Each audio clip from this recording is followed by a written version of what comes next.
Hello and welcome to the NFL Update Week 10. To start Thursday night, we had the color rush, where the Jets and the Bills faced off in New York. It looked like Christmas out on the field at Rex Ryan's homecoming, and the Buffalo Bills were generous enough to gift wrap a W for the New York Jets, but instead they decided to exchange it for a loss. The Bills were nice enough to muff the punt at the end of the game and give the Jets great field position, about at the 15-yard line. But the Jets decided to be even more generous in the holiday spirit, and they decided to throw it incomplete on fourth down, and Kellen Davis decided to stop and watch the ball fly over his head. That's why the Buffalo Bills were able to defeat the New York Jets on Christmas night, and Rex must feel great to be able to beat his old football team. The Green Bay Packers lost to the Detroit Lions. What is happening? What is this? Aaron Rodgers has lost 3 games in a row now. I don't understand what's wrong with him, especially when you lose to the Detroit Lions. Are you kidding me, A-Rod? This is definitely not the time to relax. Well, the Baltimore Ravens are just solidifying the fact that they are an awful football team. They lost to the Jacksonville Jaguars, and they lost to the Jaguars in the worst possible way. They lost to the Jaguars the way the Jaguars lose to most teams. They sacked Blake Bortles on fourth down at the 50-yard line. Game would have been over. But hold on, there's a face mask on the Baltimore Ravens giving the Jacksonville Jaguars 15 yards and a first down. There was no time on the clock either. And with 0 seconds left on the clock and a new set of downs, they were able to kick the game-winning field goal against the Baltimore Ravens. The Ravens are an awful football team this season, but you don't lose to the Jaguars, and you don't lose to the Jaguars like the Browns lose to everybody. Come on, Baltimore. What are you doing? Especially since this kicker has been a bum all season. It's clear that Bird Boy and the Baltimore Ravens are not going anywhere this season, and they might as well start looking at what draft pick they're going to have next year. If they're lucky, they'll be ahead of the Lions.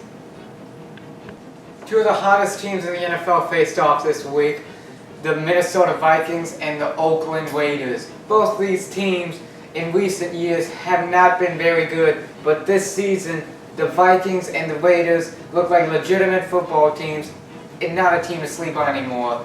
Both these teams went face to face, and 2 of the youngest studs at quarterback went head to head in Teddy Bridgewater and Derek Carr.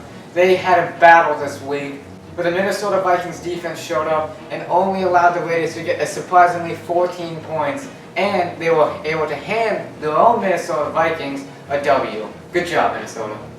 After Teddy Bridgewater got whacked last week, he was out there looking fresh, and AP was looking like vintage AP. The Minnesota Vikings are a hot football team right now. 10 weeks into the season, and the New England Patriots are still undefeated. But you can thank Mike Tomlin and Eli Manning for that this week.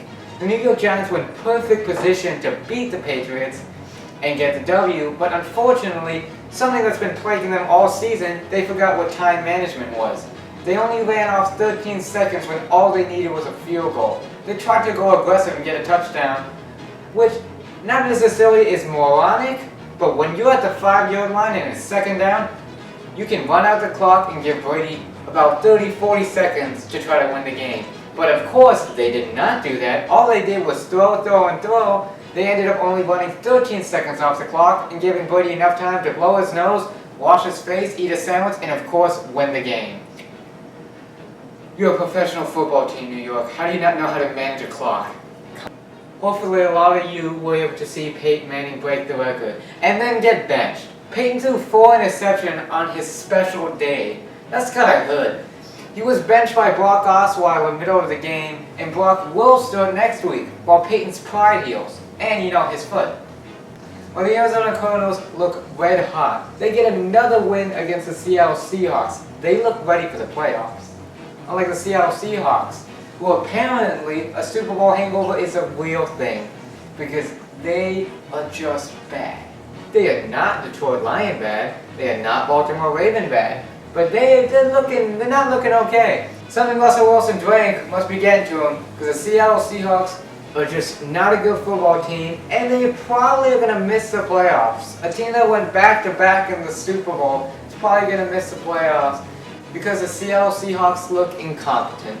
Sorry, Seahawks fans. The real ones. Cincinnati, what was that? Are you kidding me?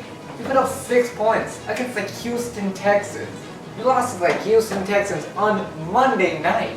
Out of all the times to lose to a crappy football team, at least do it when there's tons of other games going on, so there's not that many people that might have saw it. But you did it on prime time. And Andy Dalton, why do you always lose in prime time? I know you are spastic when it comes to the playoffs, but what's with you in prime time? Put up 6 points against the Houston Texans. Well, that's it for this week. I'm the Jets fan, signing off. Remember to like this video and subscribe.